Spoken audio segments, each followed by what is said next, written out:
Kweku Dr.Alisia, your host. And I'm Dr. Alisia Moutry, co-hosting with my brother. And we got Jermaine and B on here. Couldn't do it. We didn't have so much fun. We're gonna keep that thing going though. We're gonna have some fun.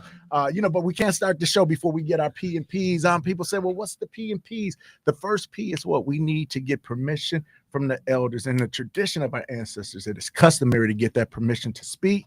We've granted that permission from my mother, Helen Jean. And not only has she given us the first P of permission, she's given us the second P, which is a prayer. Pray that we talk about the things that will be helpful and beneficial to the people of our community that listens. But we always talk about what's something good going on or what's some things going on. I just want to remind people, we talk about being thankful for different things and that. I'm thankful for Queen Mother Janetta Herrera. She's about to put on the 26th annual Martin Luther King Fest. She brings in heavy hitters from across the world. She brings in the local speakers to be able to give that local flavor and tenor, and she gives out scholarships to the babies, oftentimes coming out her own pockets, reaching out to other people to do it. So if you have somebody who wants to get that scholarship, get in contact. We'll put that on the website. And then also make sure you come out there and celebrate 26th anniversary of the King Fest. Also, I want to say today is my little cousin Samantha Redmond's birthday. I want to give her props. And Jermaine, guess whose birthday was November 23rd? Who? Dr. Alisia Moutry. Happy birthday! She just had a birthday. You turned 21? I got a son 28, so that probably wouldn't work anymore. All right. Yeah, but we grateful and thankful for her. Thank but you. then also, it's always a person who say, whose spirit do I want this show to go under? And B will understand this one a little bit more than maybe the both of you, because in our fraternity, we was talking about our fraternity about last week, where you have these chapters, like where did you get made? Where did you become a Q? And so the people who first start the chapter at your school, they call it like your founding father. So those are the people who you have like a different reverence for, because you say, oh, they started this. But there's a man by the name of Leonard White, and he just passed away. And I just want to give condolences to Miss Sandra. I want to give condolences to all of the people who knew him. He worked at UW Milwaukee forever. He was just a fixture in the community. I loved him. I'm going to miss him, but I'm so grateful for the time that we got to share together. And the reason why it was so important for me to talk about him today, because as we talk about the holidays, being thankful, we've always started the show with the ancestors, but sometimes we talk about these deaths. And as we go into this holiday season, it becomes even more prolific, also more proficient for people to say, why are these holidays something to be grateful and thankful for? Yeah, no, I was just when you brought up Leonard White, that made me think about the passing of Mark Sain. And I'm thinking about the Sain family in thinking about this holiday season coming up. Not always an easy thing. And sometimes we're celebrating, we're preparing a cookbook. I think taking a moment just to think about there's somebody around the city that's thinking a little bit differently when it comes to Thanksgiving, because there's somebody that used to be here that's not here. Man, what can we do? B, we got our guests on. Listen, man, what I want to do is I want to get right into the program. Let's do it. Sometimes you have some people who you bring on and you absolutely excited to bring on. When I thought we were doing the show, we thought of how could we get the show done a long time ago, but we always say everything is in divine time. And so when I think about the person who's on Milwaukee, Dr. Lakeitha Poole, I don't even know really what to say. When you see some people when their accolades are just too great, you don't know where to start. I was going through a resume. I've known her for a while, but I was like, I didn't know she did this. I didn't know she did this. But what was most important about it was she's such a young lady, but she's so accomplished. She was just awarded a 40, the prestigious 40 under 40 in Louisiana. So I want to give you your props on that, Dr. Poole.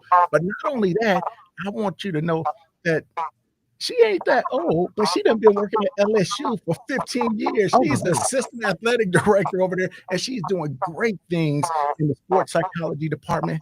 But not only that, she has her own practice. And when we talk about how difficult it is, when we talk about Black people coming to therapy, we always had a hesitancy. That ain't for us. That's for white people. We don't do that.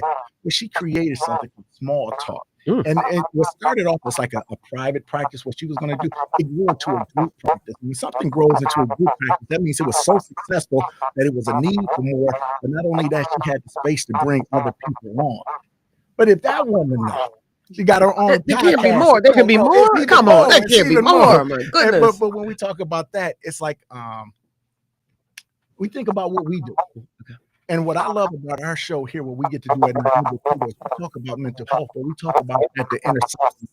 We could talk about sport, we could talk about politics, we could talk about money, but it's always going to be about dealing with what we deal with to show how, you know what, mental health, there's a parity with physical health. It's just something that we do as a general. So when I started thinking about this, she has a podcast. And in this podcast, oh my goodness, she when I was listening to it, she's so humble. She was like, "Well, we did this together." She does it with a former basketball player. I don't want to steal too much thunder with that. We're gonna go into that. But in their podcast, they talk about like mental health, but from such a point of view where it brings people in and want everybody to come in. So I know I done did this long introduction. Y'all want to hear her talk and whatnot like that. But I just wanted to make sure that I gave her flowers. She's somebody who I so appreciate what she does on a regular basis on so many levels. Dr. Poole, welcome to the Nyumba Upendo show. Hey y'all, I'm so happy to be here. Dr. Kweku, Dr. Alicia, happy belated birthday. Thank you so much. Appreciate it. You know, that's a therapist right there. That Right means she away, was jump listening in. and thinking about other people even more than herself. So what we want to do is like kind of introduce you to the community and why was it so important to bring you here? And in your story, the one thing I think that touched my heart the most was as all Black Americans, when I saw Hurricane Katrina, there was a vicarious trauma that us all went through. But for the people who lived there, there was significant trauma that still even exists to this day. Now, you were still in high school when all of this happened. Can you kind of just walk us through that time with everything that you remember and how it's kind of evolved you into the person who you are today? Yeah, it definitely, I tell people that being a New Orleanian is both my hero and maybe villain story in a way, right? Like Yeah. knowing that New Orleans is one of those cities that everybody loves. They love the culture, they love what it is, but they don't always take the time to know how it became that way and how it still is very different, honestly, since Katrina. But yeah, I was a senior in high school, which is supposed to be, probably one of your favorite years of high school, Right. all the things that you're thinking of. I have been to school for 1 week. And New Orleans is a place, we get hurricanes all the time. It floods a lot. We exist in a bowl. We're below sea level. So you're used to kind of the routine of hurricanes. And just like normal, we started school and all the news reports were like, yeah, we got the storm coming, but it's headed towards Pensacola. We might get a couple days off from school. We'll see y'all in a couple days. And a couple days turned in for my particular family. We couldn't even get back to see our house till October. So 2 months later, once the water drained and being able to then go back and visit. And so I did, though, I was a part of a great high school community in that many of our teachers, once they were able to get back in the city, cleaned up our school and got us back open for that January. So I had to go to a new school that fall in my grandmother's hometown, small hometown, which was different because I'm a city girl in every way. And so that was interesting, just like from a psychological standpoint, from a growth standpoint, thinking about college, all my college applications, all that stuff was also due at the same time. And I don't have a school to send transcripts from. And so it was just one of those things that made me feel like at the end of the day, when you don't have expected, outcomes like a storm and that sort of thing, you have to then rely on your faith, your family. And as a 17-year-old, I mean, that's kind of all I had. I didn't really have even the language, like from a mental health standpoint, to be able to describe some of the experiences of that. And so I feel like it was more of a fate thing. When I got back to my high school that spring, my mom found us an apartment to live in because our home was completely destroyed. We lost everything. And so we got back to school and I had one elective slot and I took a psychology class. And that was my introduction to the language part of what I had been feeling for the prior 6 months, just from the hurricane and just from life in general. And so at that moment, I was like, I think this is what I want to study. And this gives, a lot of folks who look like me a place to be able to put those emotions, but describe them in ways that also fit me, because they're just, even in learning in that class, a lot of those terms, a lot of the founders of certain theories didn't necessarily include Black culture and life. And so having to think about that from that perspective was unique. But again, I was 17. So at that point, maybe I was 18. But just thinking about what that looked like that was my turning point in my life. So that's why I always say my hero story, maybe my villain story, in the sense of making me who I am. It's how I ended up on a path of studying psychology. So Well, we're happy that it happened that way. me too. When you said it, it made me think, okay, like, what did you think you were going to do prior to that happening? Because I'm happy that you went down that journey, you received what direction you're supposed to go into this psychology. But prior to that, what is it that you thought maybe you would do for a living? And then has that made some way to merge into the work that you're doing today? Yeah, that is great. A great question. And even as you asked it made me start to think about it. It really has. So prior to thinking I wanted to go into psychology, growing up in New Orleans is such a like art filled cultural place. So you don't go to school even from a kid and not either study art or music or theater. And so I actually was able to do all that. My mom was one of those parents that let me do anything and try it and just see where it landed. My dad's also a musician and a singer. And so I played alto saxophone growing up. I painted, I drew. And so the irony now when I think about it, and that's why I was like, that's such a great question, because I don't know that I would have even thought about that. It still found its way to me in that those types of things are also like my creative passions, even related to mental health. So I'm always looking for ways to think about, therapeutic interior design and colors and music and how to implement those things in my mental health practice. And so, even though I didn't choose those as career paths, they've remained passions and have definitely found their way into what I feel like I do every day, and just introducing my clients to other ways of healing themselves that won't always look like just sitting on the couch and me talking to them, but like, is music and art a part of their life, or, creativity in those forms. So definitely has found its way into my career and my self-care. And that's been really, really cool.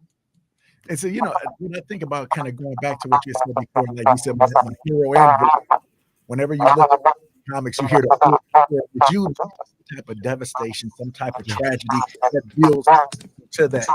And thinking about that, I always hear you about one person. That word, I'm going to say that name is Amanda. Tell me what your mother means for you and what she did for you on that journey, especially turning trials into triumph. Yeah, Amanda's my girl. That's my mama. She just literally is walking in my house right now, getting ready for all of our holiday celebrations tomorrow. And I have to stop you because I'm just looking at your body language. Before you could even tell us what you're gonna say, I just watched everything that you did and how your eyes lit up in that smile. Please keep going, but I'm already excited about what I'm gonna hear.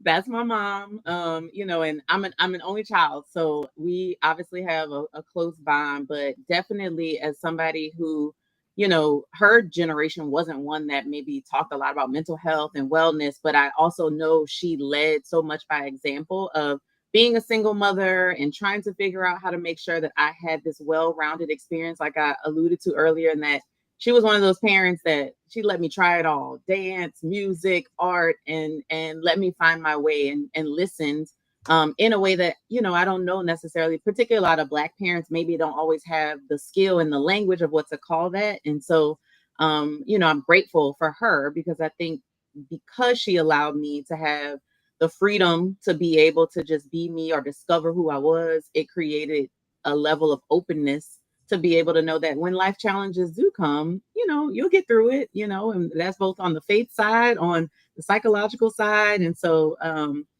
that's my girl. Like she has been such a supportive and grounding source of support for me, even in going into business. Like those are things that like she maybe couldn't give me the lessons and the tools related to that stuff, but the support has meant everything. So I've just loved being able to have our relationship evolve from, she's always gonna be my mom, but she is definitely my friend and definitely somebody who is a huge supporter. And it's amazing to have somebody like that. I was gonna say, I don't think it's too far from the mental health, because you said your mom was a special education teacher. We both that's where we first started our mental health work. Yes, I didn't know that, but yes, yeah. So she's in I'm 37, so she's in her 36th year as an educator. She says this is it. Now I don't know. She says this is the year to retire, but we'll see. And I mean, even that, I love when I get to go home and we could be in Walmart or walking around town, and she runs into her students, and like you can see the impact that They she's look like had. earlier. Yeah, they look like how am now, and like so, and I can only imagine like if and I had great teachers too, but I can imagine like that impacted how I feel about some of the teachers I had, to know that they're children and now adults even all over the city that have been taught by her, have been loved by her, parents who have been able to connect with her. And so I hope that she's just as proud of her legacy as what she's tried to support me in creating like my own. So that's my girl. No, Your first teacher. Look at that. I was gonna say Amanda is it. She is We it. honor and we love her for producing such a powerful person, but for doing what she does. Hey, listen, hold on, Dr. Poole. We got to go to a commercial break, but we coming back, Milwaukee. You're listening to the Nyumba Upendo show on WNOB 860 AM, 6.5 FM. We'll be right back.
You're listening to the Nyumba Upendo show. That's the House of Love on WNOV 860 AM, 106.5 FM. I'm Kweku Dr.Alisia, your host. And I'm Dr. Alisia Moutry. And we here today in Lakeitha Poole, able to get a guest that has such a range. And so, sometimes I'd be like, well, man, we're going to talk about too much. But I love to be able to listen to people who be able to come back and listen to the show to see a young Black woman with just such versatility, such a dynamic, loving spirit, but also like this capacity to do multiple things. And so I see you got a shirt on. So tell me a little bit about that shirt and what that shirt represents. So the podcast, Damn If I Know, it actually, and I think everybody always assumes I'm trying to be like super humble about it, but it is definitely a collaborative effort. And it started out as an idea. So Tyrus Thomas, former NBA standout, NCAA standout in the Final Four back in 2006, number 4 draft pick, all those things. And so we became friends through my work at LSU.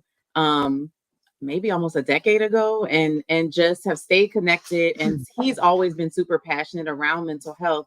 And how we became such good friends was just through our conversations around what does that look like, particularly for athletes, for Black athletes' families, and the transitions that they have to make when their lives change overnight, like after a draft. And we've just always stayed close. And so once he retired and he moved back to Baton Rouge, which is his hometown, we stayed connected, and he was like, I want to do a podcast. And so, and it came out of literally the fact that our conversations used to become so in-depth, but also fun, but also like revealing to the fact that even though both of us are people who have done a lot of personal work, but also professional work in mental health, that we all have our stories, which is why I shared on there about like my experience with Hurricane Katrina and what does it look like being a Black woman, even in the sports world, a lot of times, particularly at a PWI like LSU. And so we literally were like, we should have been hitting record on that. And so that's kind of how it came about. We didn't even have a name for it at the time. And literally he came up with the name. That name. That's a very interesting name. It was the idea that like at the end of the day, we all have the work that we do on ourselves mentally, emotionally, spiritually, and yet at the same time, we still don't know anything, right? We're still constantly learning. We're still constantly evolving. And so it literally was like a phrase at the end of something. We'd be like, damned if I know. Like, at the end of the day, I'm doing my best and I'm trying to figure it all out. But, I'm also okay with like learning in the not knowing. And so we kind of it stuck, and people loved it because it's ironic, and it's also just something that creates, the eyes pop when people see the logo because of what it looks like when it's spelled. And so, I think was trying to be very careful when I was saying it earlier. So I was like, how do I say this? And so we pronounce it, if you do the acronym, it's DIIK, because it's DIIK. So damn if I know. And like, the first I is long. Right. It's a long I in like the German pronunciation. So, but we knew that when people saw that, at least it would at least make people, it would at least make people ask. You asked about my mom. When we showed this to my mom, she was kind of like, I don't know. That your pearls. If you got your pearls. Yeah. And so, but I mean, that's what also has drawn a lot of people in, because then we get to tell them like, hey, it's a long I, it's like German pronunciation. And the whole idea is like, to be a DIIK, like a decade. And so it's just it's been funny to be able to like just have something and build something with a close friend and be able to, make those conversations that we probably in the beginning took for granted because of being able to have a lot in common and realizing that our friends and family and people we know, like could benefit from that. And so we started it in 2022, did the whole first season, people loved it. And then life still too just kept happening. So we took a pause. And so that's also been the ironic part for people where we're like, DIIK is back. And, we're in the middle of like recording season 2 now to go ahead and release. We released the first episode of season 2, which we did with Candace Washington, which is Kyron Lacey's mom. And a lot of people I know Kyron's story of him committing suicide. And so I think being able to, have again conversations like that she hasn't, prior to doing the podcast with us, hadn't talked to anybody like in that way, except for lawyers and news reporters, I'm sure. And so, just being able to create a platform where people who look like us can have those conversations, but they are broad and there's humor at times. There's, the deeper things that sometimes we skip over. So I've loved doing that with him, but I have to give him the credit in that he was the one who was like, we should be hitting record on doing it. And so I've always said like, oh, it's his podcast and I co-host it. And even he's like, it's our podcast. So but I've loved it. That sounds real This is familiar. exactly us. That sounds so familiar. And so we do She said sounds so that chemistry and whatnot like that. But what you say is like our natural conversations could help. And I want to kind of transition as we do this because you're having this small talk, and it's the small talk that really helps you. So when you think about that, I know just recently you celebrated 10 years of having your own clinic. We talk about small talk, consulting, and counseling. So tell us a little bit about how you decided, hey, even though I'm doing all of this work at the university, I still want to do a private practice, and then how it started to grow. Yeah. So Small Talk really came out of a desire to be able to give Baton Rouge, which anybody who knows anything about New Orleanians and Baton Rougians is that you don't grow up in New Orleans dreaming of living in Baton Rouge. Like it's just not one of those things. And so I ended up in Baton Rouge for grad school for my master's program. And honestly, when I first moved there, the first 3 months or so, I was like, I don't know how long I can do this. It just is so different. It's not, if Baton Rouge folks are listening in at any point, like, hey, I love y'all. I've been here 15 years now. But like, it's one of those things where it was harder to navigate for some reason. Like it's the state capital, but it's definitely different in the diversity. It's different in the way in which even like my collegiate experience, I lived in Tallahassee. I went to Florida State for undergrad. And so, it just was different. And so when I myself, even though I had wrapped up grad school, was looking for resources for my own mental health and well-being. And there weren't a lot of Black women who looked like me in Baton Rouge, particularly in private practice. And so I just was like, man, there's like such a shortage, and it was almost disheartening a little bit. And so I kind of just fell back from even looking for someone for a bit, and just was hoping that between my own schooling and the fact that I had overall, tried to live as healthy of a mental health life as I could, that it would be fine. And so time kept going. I started my PhD program, and I got into my last year of my PhD program and actually took a business practices and counseling course. So I feel like courses have always also jumped out and been the thing that has shifted my career in a way. And when I took that class, I was like, I think I want to start a private practice here in Baton Rouge, something small, something I can do after work or on weekends, particularly knowing that my clientele was always working professionals, parents, just folks that needed that extra. Hey, can you talk about some of the intricacies and maybe even some of the obstacles? We talk about the intersectionality, being a Black woman, then being from a different place, how that was complicated and starting your own business, some of the things that maybe other people wouldn't have had some of them same hurdles. Yeah, the entrepreneurship journey is its own beast. A lot of times we, don't necessarily receive like funding and those things that I had to kind of learn about on the go. And so that in itself was challenging at times. And so one of the biggest things that I appreciated about, at least being in a place like Baton Rouge is that there were definitely people that I could learn from. There were people like a lot of our colleagues and friends that you and I have, Dr. Kweku, like I called some of them and was like, Kenza Gunter, Nicole Lennon, like, I'm like, hey, I'm trying to do this thing. Like, what does this look like? And so it's just been really great to be able to just, use kind of what was almost on the fly information as I went. And so it's turned out to be something 10 years in the making. I didn't know that it would still be here 10 years later. I just started it because there was a need, and was ready if that need ever wasn't needed, that I would just stop. And 10 years later, it hasn't. And so it's been really, really great to go from solo practitioner to now being able to also as a clinical supervisor, like watch other younger clinicians to be able to work and get their license completed by doing hours at the practice, and like just being able to be their clinical supervisor too. That's been a joy for me because I had some great ones in my career starting out as well.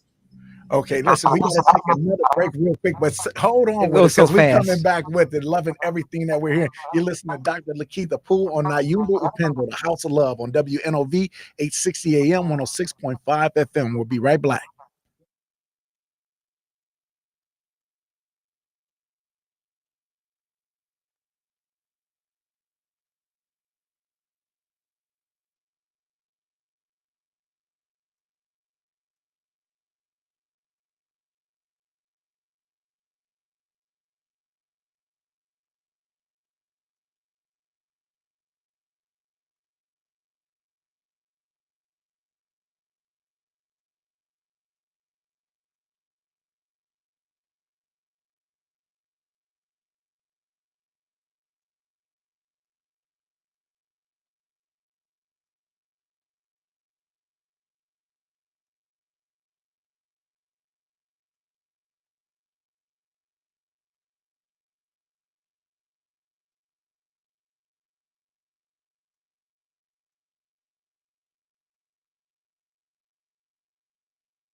Listening to Nyumba Upendo, 860 AM, 106.5 FM.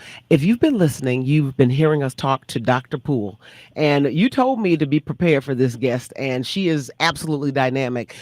Before we went on break, Dr. Poole, you were talking a little bit about how, you did some work with LSU, you kind of switched over to the private practice, that whole transition from being working for a university to going into an entrepreneurship type of a situation. I've done the same thing, but what I would love for you to do is to, if you could, if you don't mind, talk a little bit about what lessons learned. Like, what have you learned that maybe someone in the listening audience may be interested in doing something similar, that transition? What would you recommend, or what were some of your learnings? I definitely think to make sure that you don't put any limits on yourself. Allow yourself to learn as much as you can, particularly if you're interested in whether it's sports psychology or mental health broadly. Figure out what those things are that make you you and that you can bring to that space. Because a lot of times I think in our educational journeys, we tend to lean more into just the idea that, like, okay, this is one way to do it because that's how the book taught us. When in actuality, like, you need you, the people you're working with, they need you. I'm always going to be a New Orleans girl. I'm always going to be, somebody who loves art and music. And so being able to show up though as my authentic self in a space that often doesn't know what to do with us when we show up sometimes with our hair and our style and like, and so I love being able to do that. So I would encourage folks just, in addition to obviously your educational learning and journey, like, make sure you're feeding yourself so that you can show up as the full version of you. I love that. And you know what? For everybody who's listening on YouTube or watching on YouTube and Facebook, we apologize for some of the delays in there.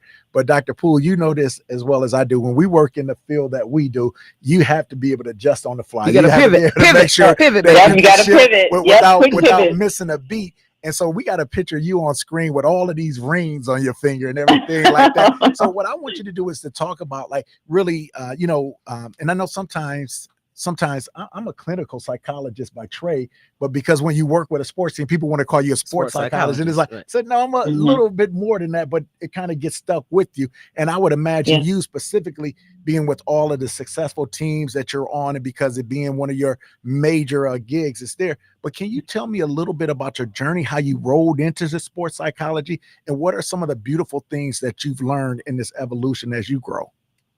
Yeah, for sure. So, I'm going back one more second to the stories about, like, getting to grow up in a environment where I got to try everything. So I also got to do sports. So I ran track, I played volleyball, all the way up until high school, and just, of course, with Katrina, but also just, like, I knew I was ready to do something else. So I didn't attempt any form of collegiate play. I could never do what some of the athletes that I work with now do. I don't think I would have had the discipline or the grit at that time. And so I kind of at that point actually had put sport behind me and started just working simply with, I loved working with college age students. So I did that for 6 years first before moving into the athletics department at LSU. So I ran the African American Cultural Center at LSU. I cut the ribbon on our new building over there still. So that's pretty awesome to have that as part of my legacy. And I love that. I was able to bring mental health into spaces where marginalized folks just maybe didn't even know that could be a part of their collegiate journey. And so as fate just had it in timing, when it was time for me, I had just finished my PhD, I graduated, and was starting to look and think, maybe it's time for me to get out of Baton Rouge now again. So it had been maybe 6 years, and I'm like, all right, let's try this again. Let's get out of here.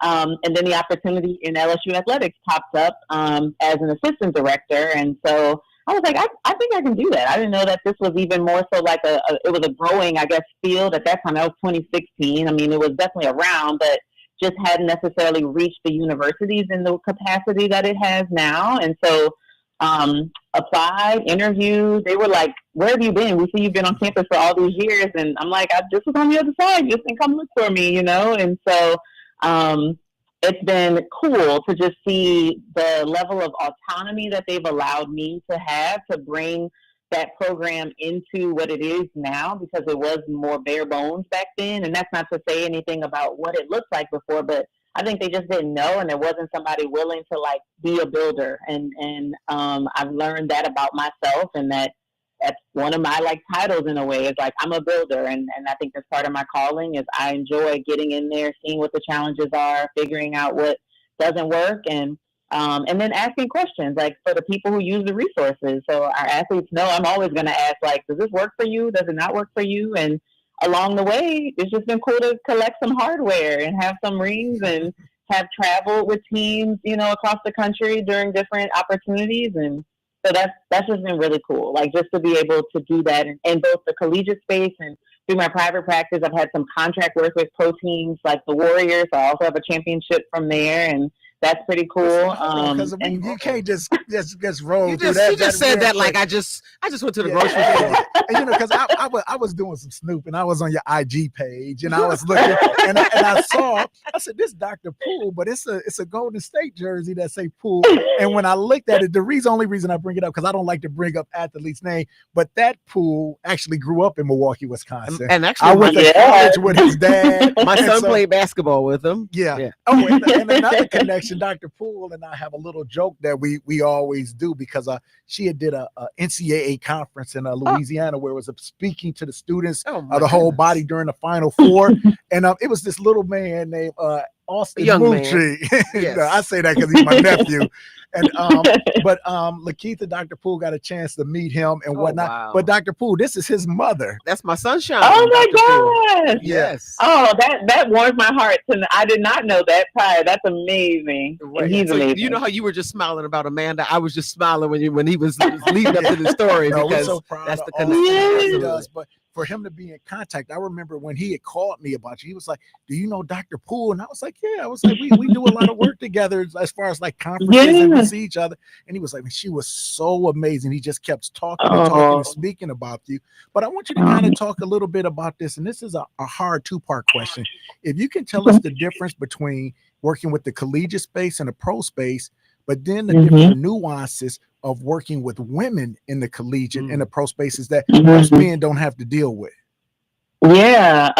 So for the first half of that, I think the differences now, actually, I feel like the gap is closing in some of the differences now that we have NIL and all that stuff. But, when I first started doing this, NIL didn't exist. In that, in the collegiate space, you're thinking about also more of the developmental stages of a person. And like, while the athlete role is a huge part of who they are and what they do, that time, 18 to 24-ish, is just critical in being able to have some of your first times being away from home and, having roommates, dating. And so the athlete part is almost like extra if you think about it, like at that time. And that's not to say that, because we do have a lot of young professional athletes that go straight from college into the pros, and so they're still young and developing, but that's like sort of, it's different when you're just a part of a singular team. And so I try not to ever compare like my work with like our LSU women's basketball team, who's also a part of a system like a university where they have branding, they got to go distribute posters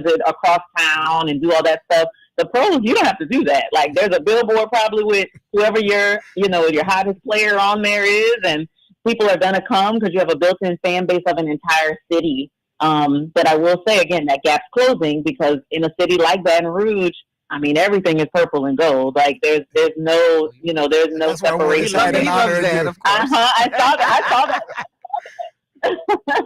But yeah, so that to me it's small differences, of course, but I mean, now the gap is also closing a lot of times with the money and those parts of it. I mean, we could have a whole other podcast episode or a whole other radio show about that, but I think those differences it's closing in there, but they're subtle. And then I think on the side of working with female athletes, in particular in the collegiate space, I think the challenges there are similar to what you see outside of the microcosm of sport, in that, being a woman in what is still considered a predominantly male space, the rules are centered around, what happens and what can happen and what can't happen related to, everything from certain attire. So like subtle things that people don't even think about. Like one of my fears always is when our women's basketball team wears their all white jerseys. We've had times where we've had to pull somebody off the court because of,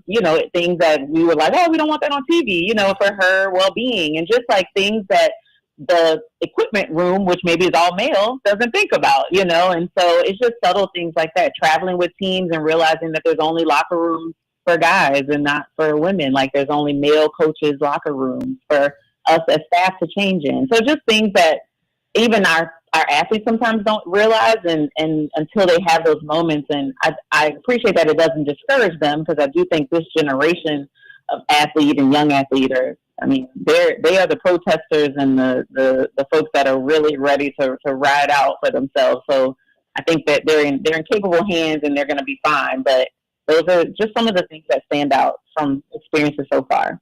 Well, when you talk about those experiences, I'm just curious, do you have an experience that like stands out in your mind that like confirms that you are doing what you're supposed to be doing? That's a good one.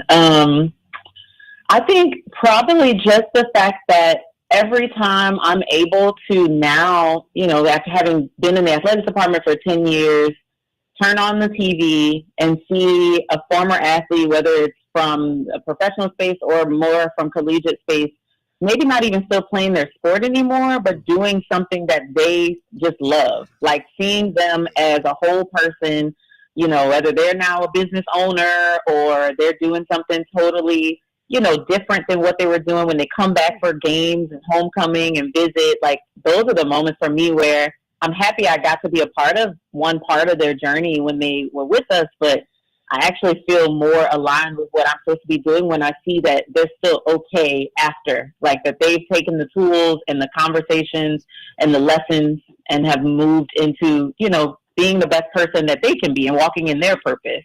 That always makes me feel really great. Hey, can I just kind of dig in on Dr. Moutry's comment?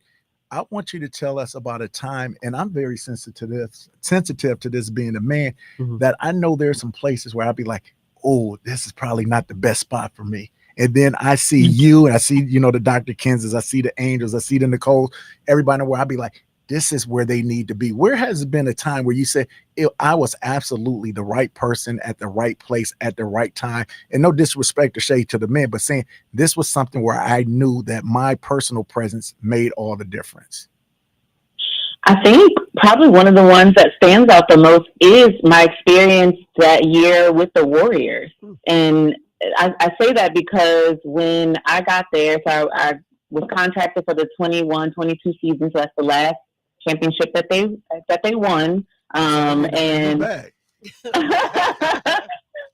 always try not to say it that way, but I'm like, they might need a little help. But but what I remember from my first week there, when going in and I looked around the room and there was myself, and then there was one of the athletic trainers that were women, and that was it. And it wasn't that we ourselves were treated any differently or, almost invisible, but it was the fact that more of those guys, and they had a young team then, if anybody was Warrior fans back then, really young. Downton Kaminga was 17. He had just moved from Congo to the U.S.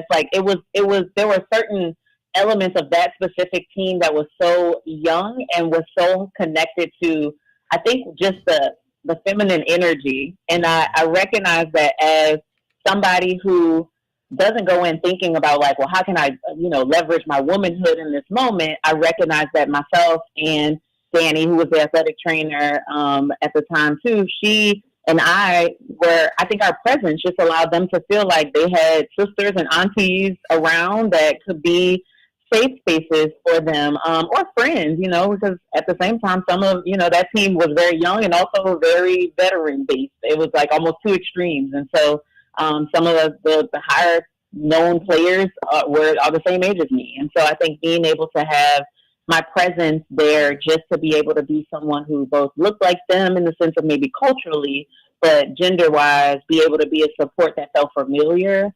I'll never forget that experience because of that. And the level of reverence and respect that all of the guys had, that the coaching staff had.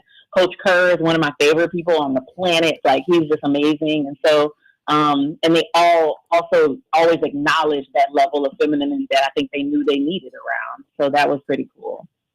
You know, I think about this and I'm looking at the time. I'm like, wow, I know. I was just thinking the same thing. I had so much more I want to ask her. But what I do want to do as we kind of look at this time, you know, what we call like the beginning of the holiday season. And I know there can be some nuances between a general population and the athletic population, but we know that depression, anxiety, all of those things increase at this time. What are some tips, some tools, some gems you can give to the listening audience who's listening to say, hey, during this time right here, consider these things that you might be able to do to help you to deal with this season, specifically if there's been losses from a form of grief, if there's been any other pain that a person is experiencing? Yeah, the holidays definitely bring up a lot for people. And so I think it is important to be intentional with how you choose to, you know, reverence this time for yourself. If you are somebody that has experienced grief this year or, you know, just throughout, like sometimes the holidays are just hard for people because of what their childhood experiences were like with them. And so finding ways to just be open to the fact that maybe some of those old traditions or things like that, it's time for you to revive them, create new ones, you know, and still reverence your ancestors, reverence the folks that, you know, were a part of those times, definitely make room for that. And then I think, like, we also think about the physiological part of it. Like, we got to get sunlight. We got to drink our water. Like, I know people joke about those things. Person in Louisiana to the people in Wisconsin. Well, we had snowflakes already. I know, and it's literally probably like 70 degrees here, and y'all are like, please stop. Yeah, it was snowing this morning. but I think in no matter where you are, you know, when it comes to even just making sure that you're getting outdoors and making room to take walks and that sort of thing. So, you know, finding ways to have those traditions, taking care of yourself, leaning on your support systems, starting new traditions or honoring old ones, setting boundaries, you know, being able to know maybe you can't go to all the holiday functions because it's too much. Like, it's okay. Say no. So all those things. Yep. All of those things I think are part of it. Right. So I was just going to flip the same way you flipped my question. Okay. I'm just thinking about, okay, so we talked about the people maybe that are dealing with some grief during this time or some depression during this time. I want, if you could, maybe flip it and give me some thoughts for our listening community. What if I am a friend or a family member of that person that I know is struggling from the loss of a loved one or going through some depression things? Like, what would you recommend or some strategies and tips would you give the person outside looking in? Yeah, definitely don't shy away from showing up. I think sometimes we want to wait to just ask the person or wait for that person to come to us and tell us. Dr. Poole, hold on. Whenever somebody says something good, we say, you got to rewind that. That was so good. I want you to rewind that and say that again.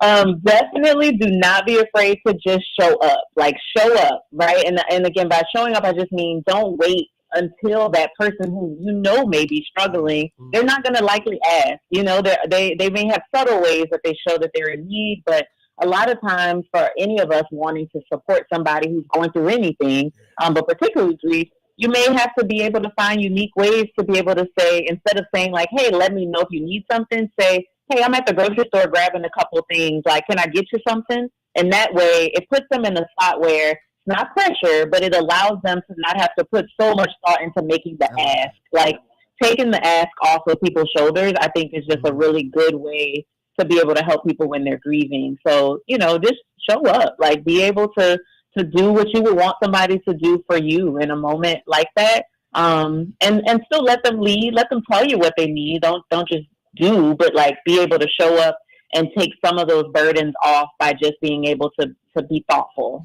Dr. Poole, I appreciate you. They about to kick us off because Al Sharpie coming on next, so we got to go. But I want to say thank you so very much. We're going to have you back. We're going to have you back. And you've been listening to Nyumba Upendo on WNOV 860 AM. We'll see you next week.